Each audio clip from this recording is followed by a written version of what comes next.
How to remove account restriction on Facebook.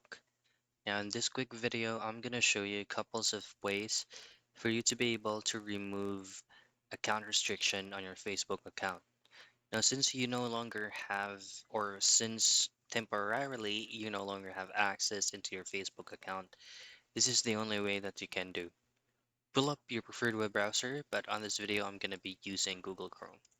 Now, from here, just simply type in remove Facebook account restriction and then choose on the very first one, which will redirect you to Facebook Help Center.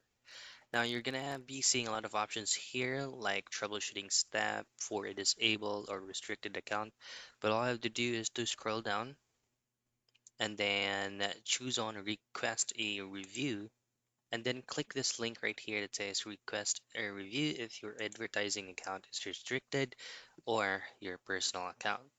Now once you click that, all I have to do next is to scroll down once again. And then in here, scroll down once again and then choose on Business Support Home. Now, unfortunately, this is the most convenient way of doing it via the Business Support Home, but you can actually be specific into these tabs right here.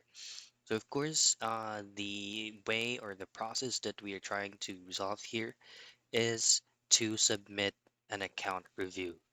Now from here, you just need to be specific. If you do have a specific screenshot, you can choose on add image. Submit it and wait for their feedback. And that's it. So that's the most convenient way for you to remove account restriction on Facebook.